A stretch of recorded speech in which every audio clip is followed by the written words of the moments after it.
To Credit Rosio's Q&A Wednesday live for June 14th, 2023. I'm your host, David Mahalik. And with me again, back again, John Alzheimer, formerly of FICO and Equifax. Good to see you again, John. Thank you for Hey, being here. David, thank you as always for the Yeah. kind invitation. All right. So we got some people popping on already. So we'll see. Last time when I was by myself, it was Question Fest. I Really? always intend. Oh yeah. And it wasn't even really so much credit repair questions. It was just how does this work, and this week too, I got a handful of questions about inquiries. Like they arrive in waves, Okay. and even though we'll talk about it, we talked about inquiries ad nauseum, but there's people on here who it's their first time having this discussion, so it's a good thing to bring up. And Sure. we joke around that inquiries are always perceived as the the nail in the coffin, like it's just going to do you in if you have too many of them, where not that's not the case. So I thought let's reverse, let's go all the way back to the very beginning, and let's do a dissection of inquiries, because I think there's a lot of misunderstandings when it comes to the subject of inquiries. Yeah, I agree. And look, the more we talk about it, we may joke about it, but the more we talk about it, someone who knows a lot about inquiries may pick up something new that may be helpful to them. So I don't have a Yeah. problem talking about inquiries. It seems like other people have a problem with me talking about inquiries. I don't have a problem with me talking about inquiries. Yeah. So, all right. So a credit inquiry is a verb and a noun, right? So when an end user or a subscriber, which is what the credit industry refers to the companies that buy credit reports from the credit reporting agencies, those are referred to as either end users or subscribers. And those are usually financial services companies, debt collectors, insurance companies, credit card issuers. I mean, there's tenant screening companies, employers. Yeah. There's a ton of different organizations that can be subscribers or end users of credit reports. What they all have in common is they have to apply for service with the credit reporting agencies. You're not guaranteed service, and if you're approved for service, you may be granted access into their credit file databases, which is a big deal. And that's a pretty big deal, just to go through that process. Is it, don't they send somebody out to do an investigation and look at your security measures, and They do. make sure you're not. I heard this from, I can't remember who I heard this from, but they also make sure that there's no credit repair company operating on grounds. Yeah, you heard it from me. Oh, okay.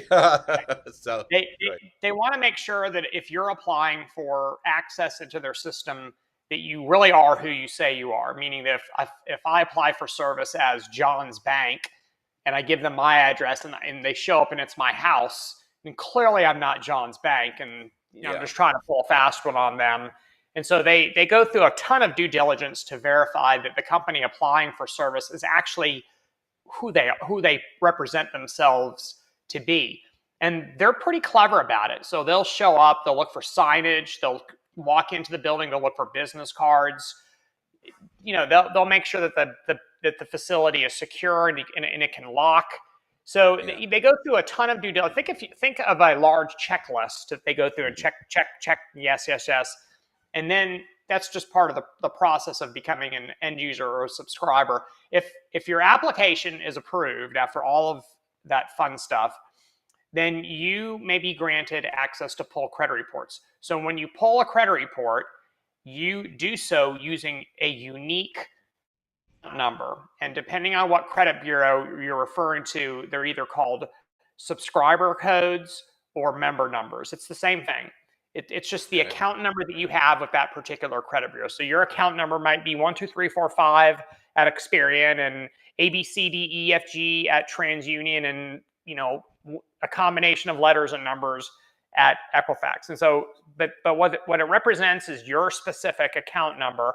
And when you quote unquote log in and pull a credit report from their system, which is referred to as a credit inquiry, then you're doing so using your account number. So what that gives them the ability to do is number one, they know who pulled the report so they can bill you appropriately.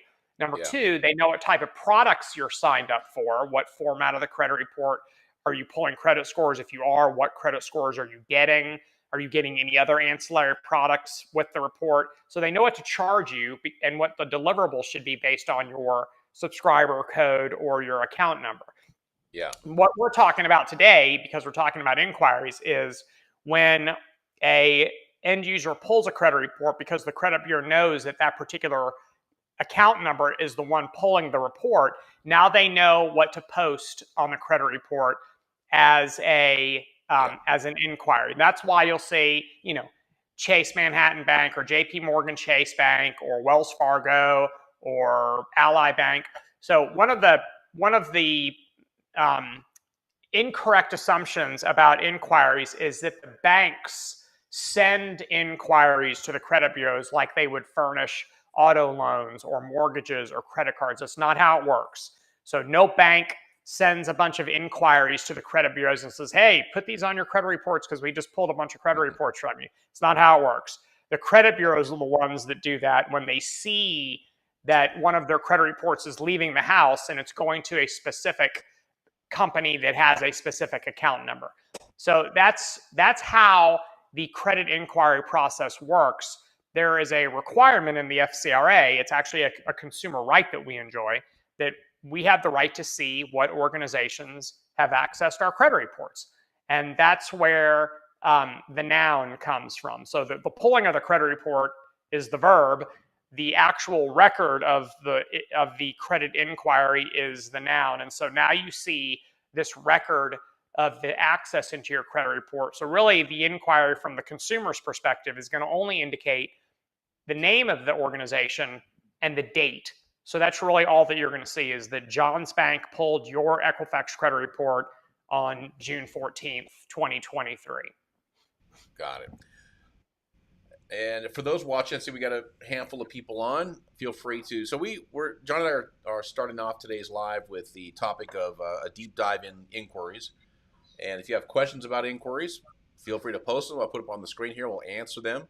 If you have a question that has nothing to do with inquiries, that's perfectly fine too. You can put it up on the screen and we'll answer it.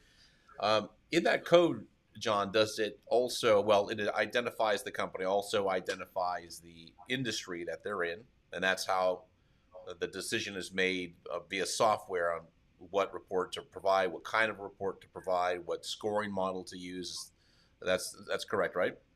Yeah, so embedded in the code of the inquiry is a definition of the type of organization and the purpose of the inquiry.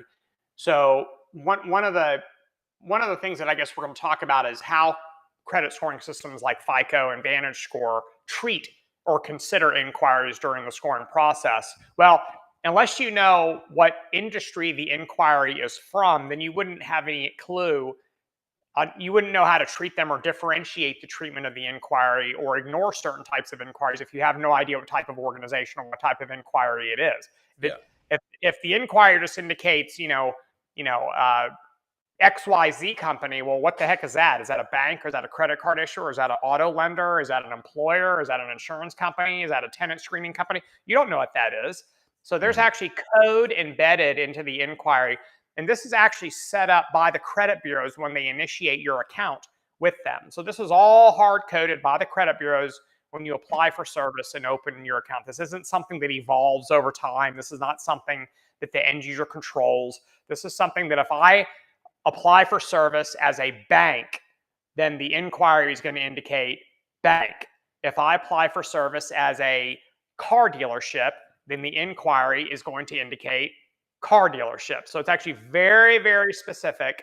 And it's important that it's that specific because the way credit scoring systems treat certain types of inquiries is going to be variable depending on the type and the industry from which the inquiry came. So that's why it's so important that the credit bureaus embed that type of industry definition into the inquiry coding, which you as a consumer, when you pull your own credit report, you don't see things like that. You just see that it was, Wells Fargo or JP Morgan Chase that accessed your Equifax credit report on some date.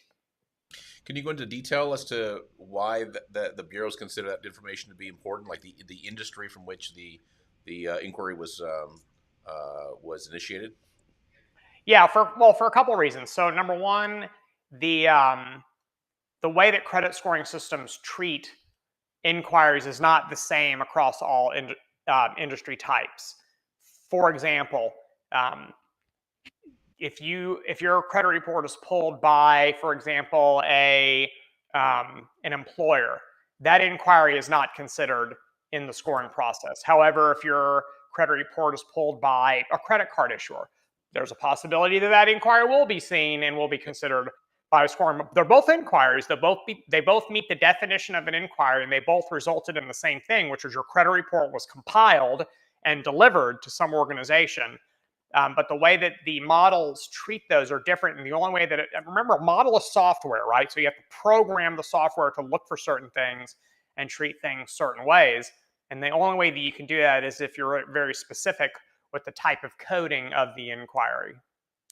Yeah, this is going to be for everybody watching probably more information about inquiries than you ever wanted to know. But it's fascinating stuff, and especially when so many of us walk around not having credit knowledge, and inquiries are somewhere somehow sold to us as this devastating thing that takes place on a credit report.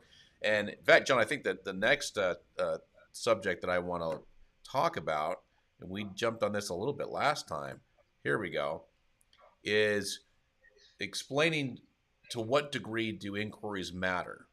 How are they considered? When they're considered? And starting off, like one of the things that we talk about pretty frequently is what do they represent score-wise? Now, people think that, well, an inquiry is 10% of my score, but is it really 10% of your score? Yeah, so it's been my long experience that people ascribe a value to inquiries that they simply don't have. The amount of time and energy that people spend worrying about inquiries relative to the actual value and impact of inquiries is usually pretty disproportionate. And your chart that you have up on the screen right now is actually a really good representation of that. We should be spending the majority of our time talking about payment history metrics and debt-related metrics because that's worth about 2/3 of the points in your scores, that's a lot of points. Yeah. But we spend a whole lot of time talking about inquiries, which is it's a component of the category that's worth 10% of the points in your score. Look, I get it. So if you're never going to have FICO 850 if you don't max out every single one of those 5 categories that's on the screen right now. You have to max out every single one of the categories in order to get a perfect score. So I get it. People want to do well in all 5 of those categories. But if your score is a 550, you shouldn't be focusing on inquiries. You should be focusing on the bigger fish. If your score is 780, then you should be focusing on inquiries because now you're looking for the little fine points that you need to check off your list in order to turn that 780 into an 820. And that's where things like, the diversity of the count information, the age of your credit reports, the inquiries, that's when that stuff starts to become much more important because you've already banked. If you look at, let me make sure I get this right. There we go. If you've banked all the points in this chart, I'm going to get this all wrong, David. Sorry. That's all right. If you've banked all the points in the 30 and 35% categories, then you're well on your way to having a killer credit score. And now you're just really focusing on these other little 5, other categories that are like, there's a reason why it's called a pie chart because it looks like a pizza. There are certain pieces of pizza that are way bigger than other pieces of the pizza. And, typically people tend to focus less on the smaller pieces of pizza because they'd rather have the larger pieces of pizza. I get it. I like pizza. But if you want FICO 850, then we do have to talk about things like inquiries. But in the grand scheme of things, I think people love to obsess about inquiries. And in most cases, it's energy that's probably better spent focused on something else. So you'll read a lot of things online. This is a common statement that I've seen. I can't even tell you how many times. Like, well, every inquiry is worth 5 points, or it's worth 8 points, or something, as though there's a specific number that is associated with an inquiry. Yeah, discrete. It's called discrete. It's called discrete value. And so all right. So let's just say that that's true, which it's not. But let's just say for discussion purposes, it's true. So if inquiries are worth, let's just say 3 points, let's make up some other number. So if you have 20 inquiries, you're telling me that your score is 60 points lower than what it would be had you had 0 inquiries. Because that's really what you're saying. If you're telling me or Right. trying to argue, if you're trying to argue with me that inquiries have a discrete value or a set number of points per inquiry. Well, is that true or not? The answer clearly is no, it's not true. And the reason it's not true is because if you look at the number of points that are even available in that new credit category, it's not even 60 points. So Yeah. the entire category itself isn't worth 60 points. So you can't have a discrete value of inquiries. So the way it actually works is, first off, the majority of inquiries aren't even considered in credit scoring systems. You have two types of inquiries that fall under two umbrellas: soft and hard. Everything under the soft umbrella is completely ignored, so we don't even need to spend time talking about those. I mean, they're cosmetically present on the report, but credit scoring systems can't see them. In fact, lenders can't even see them. The only Can you give a person couple examples of what a soft inquiry would be? I can. So if you have an existing account with a credit card issuer and they pull your credit reports periodically as part of the ongoing account maintenance process, that's going to leave behind an account maintenance inquiry. That's a soft inquiry. Another pretty common example is if you get a pre-approved credit card offer in the mail, that is normally the result of a what's called a pre-screen program through one of the credit bureaus. Well, they will buy a gigantic list of consumers who meet certain criteria, which would include things like your score and information on your credit reports. And if you meet the certain criteria, then your name may be part of this mass mailing of credit card offers. If your name is part of the mass mailing, then you will have what's referred to as a promotional or a pre-screen inquiry on your credit report. That both account management and pre-screen inquiries are probably the most common examples of soft inquiries. What about skip tracing? Is that something anybody sees on the credit report? Is it Yeah, soft? so this is an interesting one. So skip tracing is one of those maybes. So there are scenarios where skip tracing inquiries are not seen, and there are some scenarios depending on if it's a debt collector versus, I think, a debt buyer who now owns the debt, there's a possibility that it could be seen. So the best way to validate whether, and there's a difference between whether it's seen, in other words, versus whether it's scored. So skip tracing inquiries, or what are referred to in my world as YC, that's the inquiry coding, the letters Y and the letter C. YC inquiries are not part of the scoring process. And so even though they may be cosmetically visible, they're not scored, meaning that your score isn't lower because some collection agency is doing skip tracing on you. Got it. And just for those watching, real quick, skip tracing is when a creditor in this example, a collection company is trying to figure out where you are. I mean, they have enough data on you. They want to know a handful of things. You know, what is your last address that's reported in the PII section of your credit report, so they can either send you some kind of a notice or, God forbid, serve you. Also, they'll do an analysis to see what your ability to pay is, and looking at your credit report and seeing what credit cards you have, what balances you have on those cards. Do you have any room on those cards to pay off debt? So when they call you, if they can't get a hold of you, they probably know a lot more about you financially than you would like them to know. Everything that you just said is entirely legal. 100% legal, because in the Fair Credit Reporting Act, one of the permissible purposes of pulling a credit report is to collect a debt. And so a debt collector has the protection of the Fair Credit Reporting Act to pull your credit report and to use the data on that credit report as in support of the debt collection process, which would include everything that you just said in your list. Yeah, all that being permissible purpose. And then the flip side of that is how they can contact you, what they can say, what hours, and all that is regulated by a difference. That's all under FDCPA. So how they interact with you is I would it sounds to me like that's more heavily regulated than the access to the personal information under the FCRA. Yeah, of course. FCRA, in the context of debt collectors, among other things, regulates whether or not they can pull your credit reports, which the answer is clearly yes. FDCPA, for those of you who don't know what that is, it's the Fair Debt Collection Practices Act.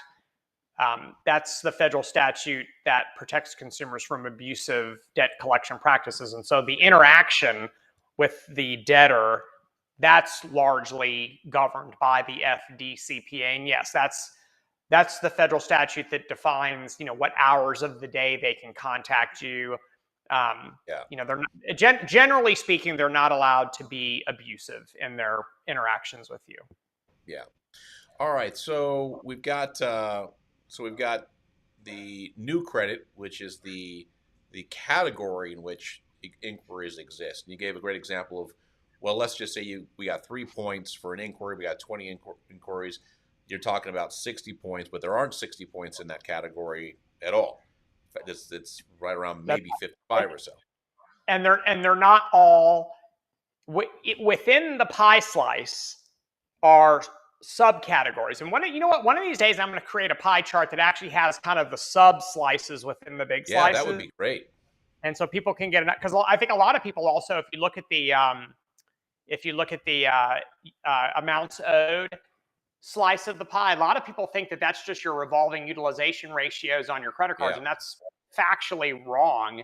And so, all of these categories can be kind of sub-sliced, if you will. So the 35% can be sliced up into different categories that equal 35%. The 30% can be sliced up into categories that equal 30%.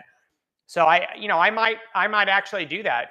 Just kind of take a pizza cutter and even slice it more than what you see here. Yeah. All right, we got Andre back. Andre, good to see you. Hey, gentlemen, I have a question. When applying for a credit card, so they base your new credit limit on the highest limit you have or the average of all the limits you have? Good question. So first off, hello, Andre. Welcome back. And I do remember you won questions of the day 2 weeks ago, the last time I did the live with David. So welcome back. You had some awesome questions last time. So happy to see you're engaged again. So, all right. So, hey, gentlemen. So when you apply, it's actually neither of those things. It's a little bit more complex than that. And so the boat driven, this is the way it's always been explained to me by large credit card issuers. If you think of a large credit card issuer as a boat, the boat always has a captain. And generally the captain is one person, not two people. You don't have two captains of a boat. With credit card issuers and large banks, that does not seem to be the case. Apparently they do have two captains. One of those captains is named credit risk, and the other captain is named marketing and revenue. So at any given time, one of those two captains is driving the boat. And depending on who is the captain that particular day or that period of time in history is going to depend on things like the economy. Like when the economy was on fire a few years ago, the dude responsible for marketing and revenue was clearly driving the boat. In the wake of the 2008 meltdown, and then in COVID, and to some extent today with recessionary concerns, the boat's being driven by Mr. Credit Risk. So it just kind of depends on where we are in the history of history as to who is driving the boat. So when you apply for a credit card, the limit on that card is going to be based on a variety of things. One of them is going to be what are the ranges of limits for this particular credit card product. There are certain credit card products that are marketed as, you can have a $300 credit limit to a $1,200 credit limit. So that's it. That's your range of options. There are other credit cards that have much longer ranges of options. And so you could apply for a credit card and you may get $2,500 or $35,000. And so again, it just depends on what are my options that are even available for that particular card product. So that's number one. Number two is obviously your credit risk, which is measured by things like your credit reports and your credit score information. Someone who's got good enough credit risk to qualify, but not great credit risk, is going to get a very different response from the card issuer within that kind of continuum of credit limit options. And then the third thing, which this is actually a requirement of the Card Act, is what's referred to as capability of paying, or your ability to pay. So all credit card issuers have to take reasonable steps to consider your ability to make payments. And that's based on either your income or your household's income. So if you have fantastic credit risk, but your income is modest, you may not get $35,000 credit limit. If you have a good credit score and you have a impressive income and therefore impressive capability of making payments on larger debts and larger monthly payments, you may get a much larger credit line. So it's actually based on a variety of things. They're not going to. I've never heard of any credit card issuer that bases your new credit limit on the average of the credit limits on your credit reports, or what some other company has offered you as a credit limit. I'm not saying that doesn't happen, but generally speaking, what credit card issuers are willing to disclose is that it's based on the range of options from the product, your credit risk as measured by your credit reports and scores, and then your income or your capability of making payments. Yeah, I have some personal experience with that. About a little over a year ago, I've got a couple of cards with, pretty good size limits, and then I think at the time my credit score FICO card was probably, I want to say, the high sevens, maybe 780, 790, and I applied for a Citi card, the Costco card, which has got some really great rewards, and I was really surprised. The limit they gave me right off the bat was about a third of the limit on my Capital One Venture card, and probably half of what was on my Discover card. And I was a little insulted. I'm like, wow, I wonder what's going on here, because at the time I don't think I had any balances on my credit cards. I'm pretty sure I didn't, and high credit scores, and I just thought, well, okay, there's definitely some risk adverse activity going on right now. That's right. So that probably was the case. Yeah, and there's no doubt. And the question is was that a smart marketing move on behalf of the card issuer? If the card issuer knows that, look, they know credit card users have a certain degree of vanity, right? That's why cards are made out of carbon fiber. They're made out of metal. Yeah. There's something, I think there used to be a card that was actually made out of a precious metal. I have a couple that are made out of steel that are kind of cool. They're very heavy. Yeah. And there's a reason why a lot of card issuers will let you pick the logo, if you look at Discover, there was a time where you could choose from dozens and dozens of different fonts and color combinations and co-brandings, NRA, NASCAR, Ducks Unlimited, you could, whatever organization that you had an affinity for, there's a reason for all that stuff, right? I mean, the card is still a card. From a practical perspective, there's no difference between a NASCAR branded credit card with a $30,000 limit and a Delta Airlines branded credit card with a $30,000. They both have a $30,000 limit, but it's the affinity aspect that is meaningful. Yeah, true. Amex has their Black Centurion card that no one in the world can figure out how the hell to get this thing, because it's so exclusive. It's like what I call Cartman marketing, where they basically say no so many times that it drives people crazy, and people want it just because they keep saying no, and they can't figure out another reason why they actually want it. So there's more to it than that, and so it doesn't seem to make a lot of sense to offer someone who has $25,000 and $30,000 limits on other cards kind of a kick in the gut. Say, here's a $10,000 card for you, sir. Because you're not winning the affinity battle by doing something like that. Yeah, ironically, that is the card that won out, even though the limit is, I mean, they've raised it considerably since I since I got it because I use it a lot. It's we use it for travel, and because it is, I would say, maybe slightly better than my venture card, and we're at Right. Costco all the time. I mean, for God's sakes, who isn't? You can't get out of Costco for less than a couple $100, it seems. So it eventually did become my primary card. But yeah, you're right. When I first got it, I'm like, oh, that kind of sucks. Why would I use this card when I got other cards that are bigger limits? Although I don't charge a ton of stuff on credit cards. Okay, so moving on, we've got I think a little over a dozen viewers right now. So if you have any questions, Andre, that was a great question. Feel free to post them up. We're going to go maybe another 15 minutes or so at the most. Actually, it looks closer to 10, really. And then we'll wrap up. John, can you talk about, just going back to where we were a second ago? Let me put it back up on the screen.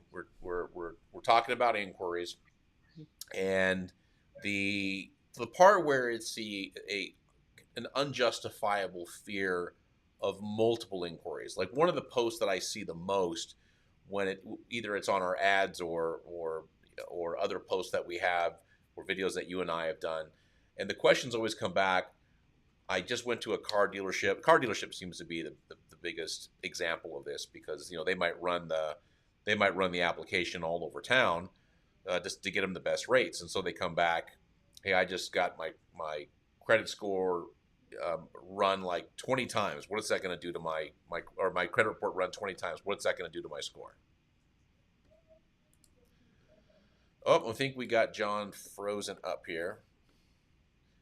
John, can you see us? All right. All right, we'll wait for John to come back. Let's see here. Maybe he'll ring back in. All right, I will drop John off for the moment. Looks like he's having some connection problems. Andre, let's put you up here.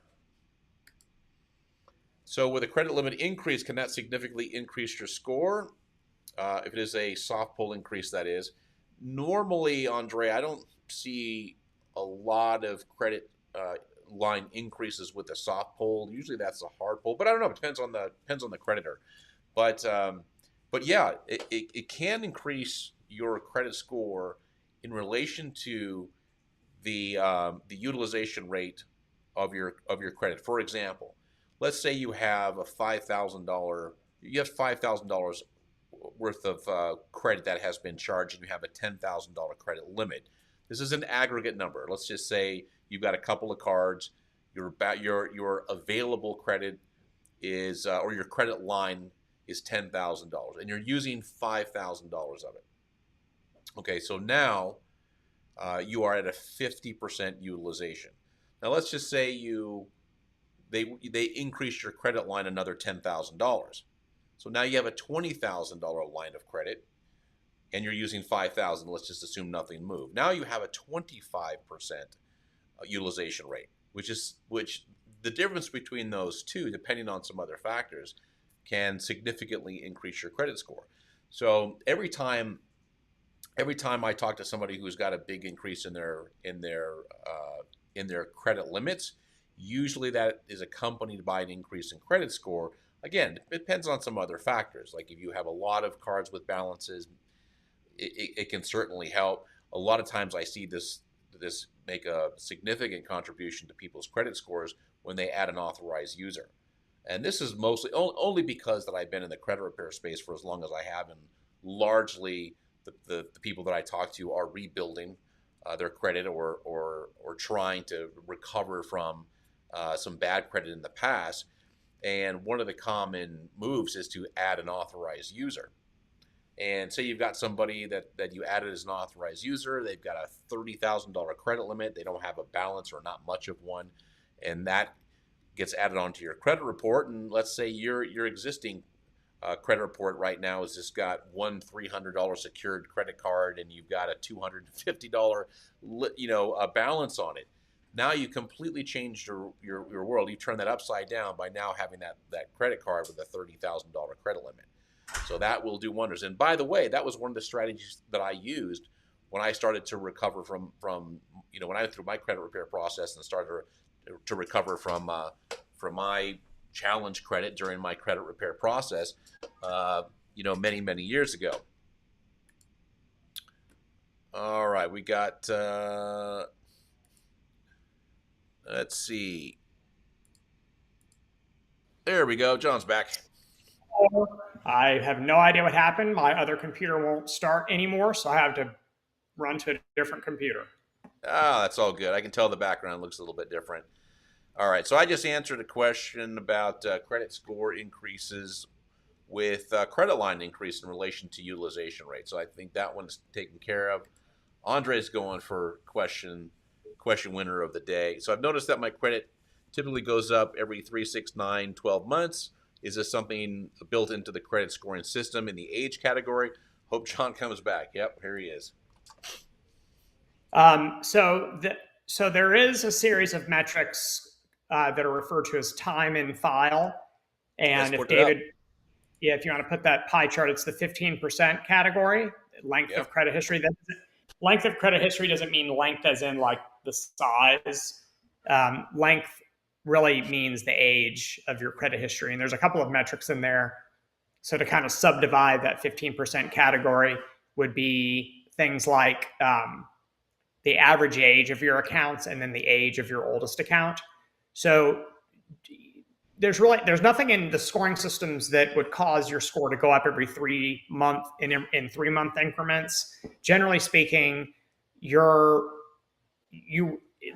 what are called breaks. The breaks in that category are much longer. So really, you don't max out that particular category until you have had credit for a couple of decades. And so that's generally why people that are younger have a hard time earning these stratospheric scores, because they're simply not old enough to do so. They haven't had credit long enough in order to be able to bank all the points in that category. But no, there's nothing that would cause your score to go up some amount of points every 3, 6, 9, 12 months over and over again. That's not how they're broken. Yeah, it might be. And Andre, you let us know if this is the case, but sometimes we see incremental jumps like that, but it doesn't have anything to do with the length of credit history. Sometimes it's seasonal raises and bonuses, and people pay off debt. And a lot of times you'll see credit scores go up incrementally based on people paying down debt. It's not always the case, but it definitely happens. Let's see. Hamed, are you new, Hamed? I don't recognize your name. Welcome. Good to have you here. Can you advise on high interest cards? How can I lower interest on those cards without making the full amount payment? So we're talking about trying to negotiate down the interest rate on existing credit cards. If anybody figures out how to do that, I am all ears.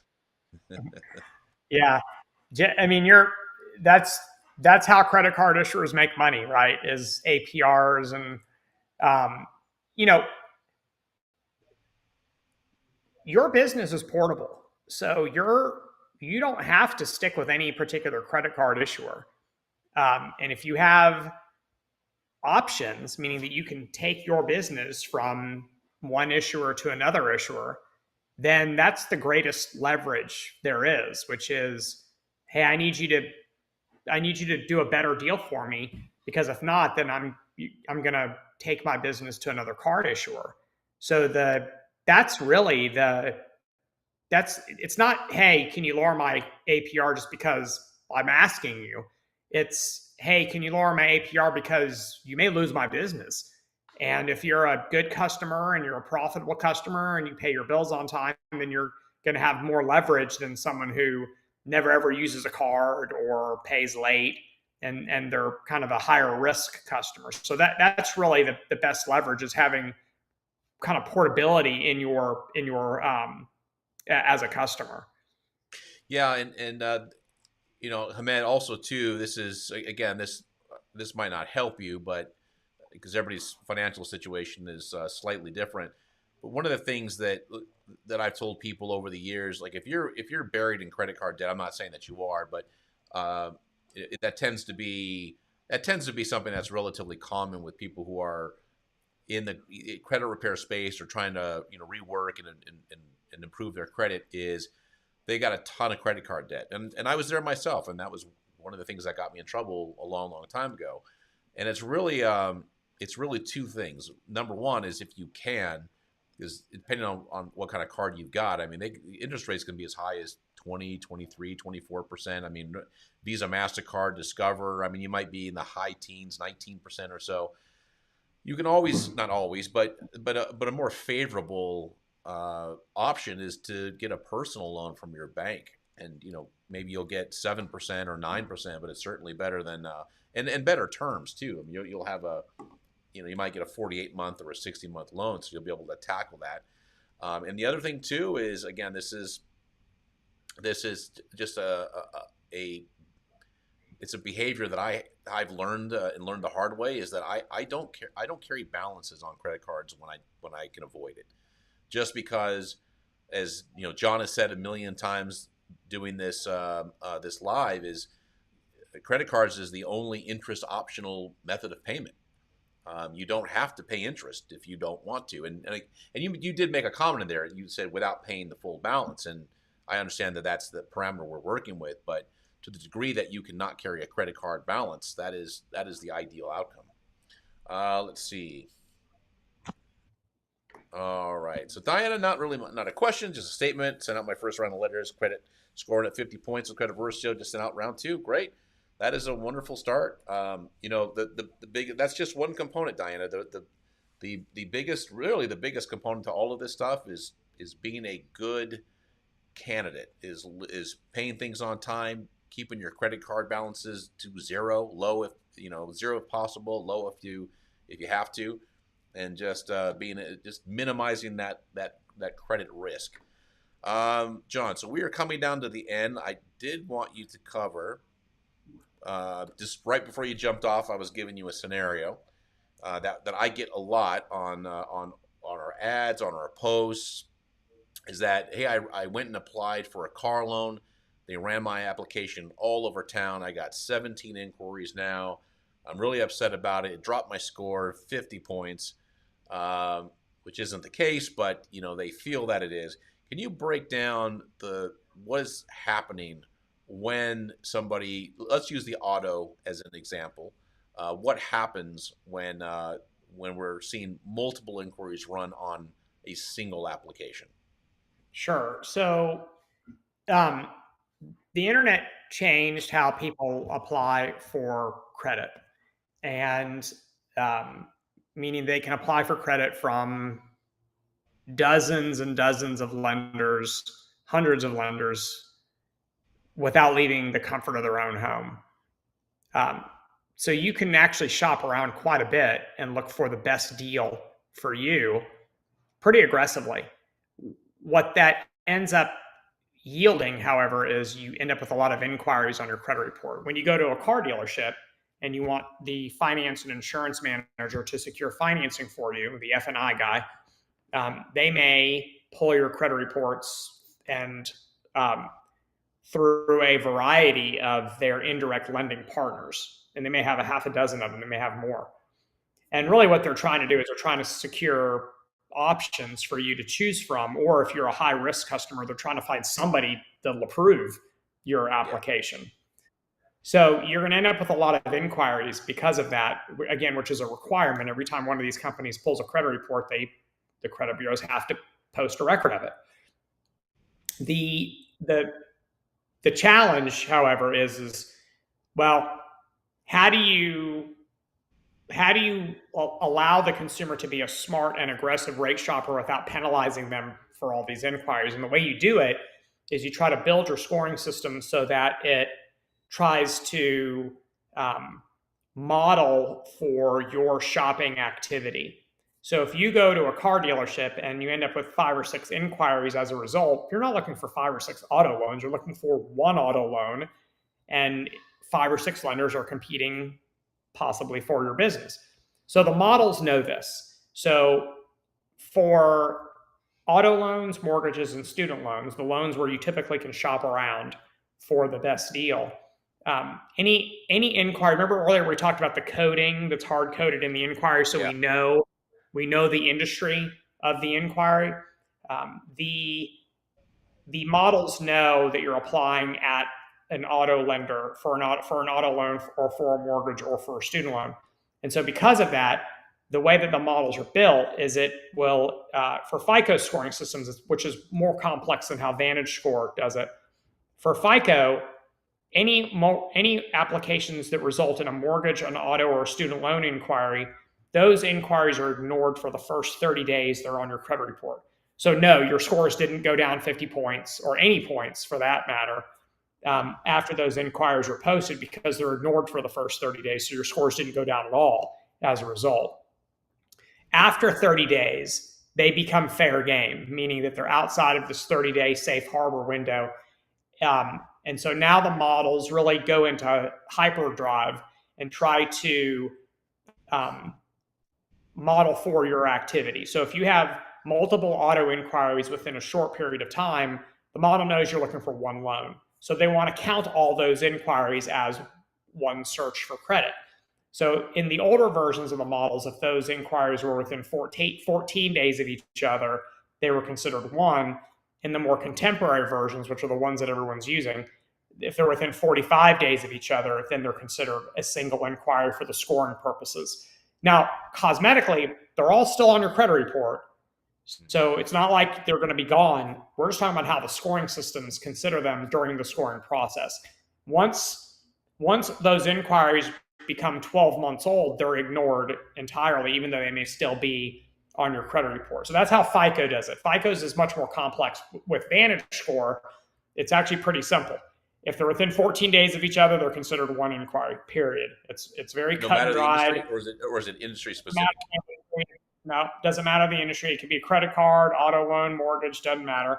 And again, after 12 months, they're not considered in the VantageScore scoring process. Yeah.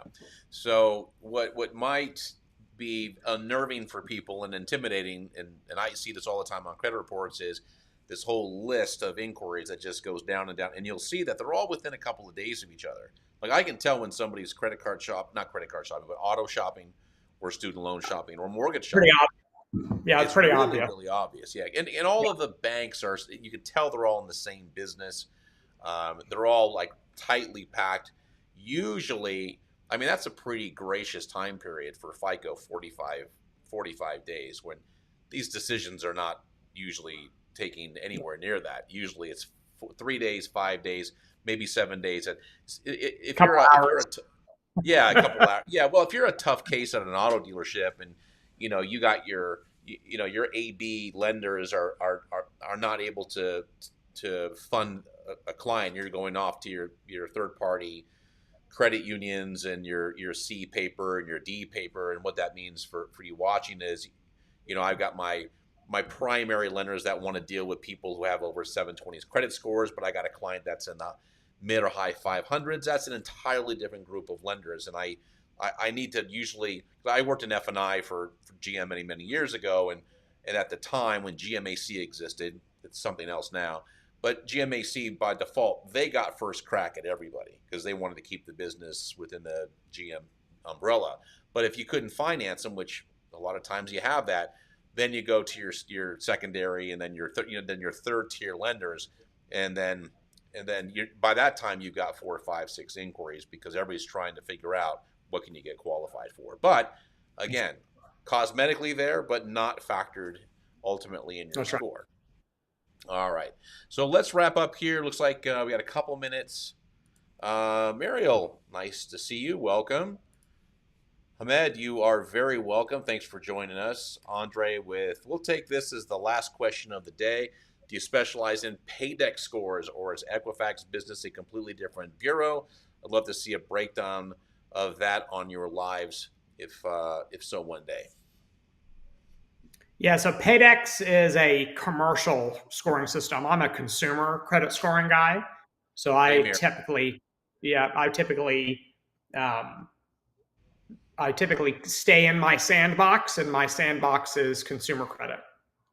Yeah, same here, Andre. I have probably the most elementary knowledge of Paydex, not enough to even talk reasonably intelligently about it. You're better off just hitting Google and seeing what you can find out there. That is outside our scope of work. Well, the two companies you see listed below do not build the Paydex score. Yeah, and don't sell the Paydex score. And in the 10 years I've been in this business, maybe 700,000 customers. Not a single one of those has asked me anything about a Paydex score that I can recall. All right. And Daniel, hey, congratulations. Got your disputes out. Best of luck to you. And what we do here every Wednesday is, I got John 2 weeks out of the month. 2 weeks out of the month, I'm here by myself, just answering random questions. So we are here every Wednesday for you. And we're going to call it a day. John, you good with that? Anything else to add you can think of? No, sir. Sorry about the technical stuff. I'll see if I can fix it.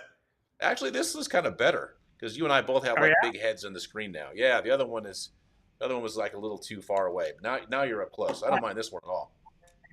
I'll leave it as is. I'll start doing it on this computer. All right. Very good. Okay, John, thank you so much for being here today. Everybody watching, thank you so much for joining us. And I will be back next. Actually, you know what? I won't be back next Wednesday. I'll be out of town, but I'll be back the Wednesday after that. But I'll leave a note up on our Facebook page. All right, everybody. Thank you so much, John. Thanks again. Talk to you soon. Thanks, David.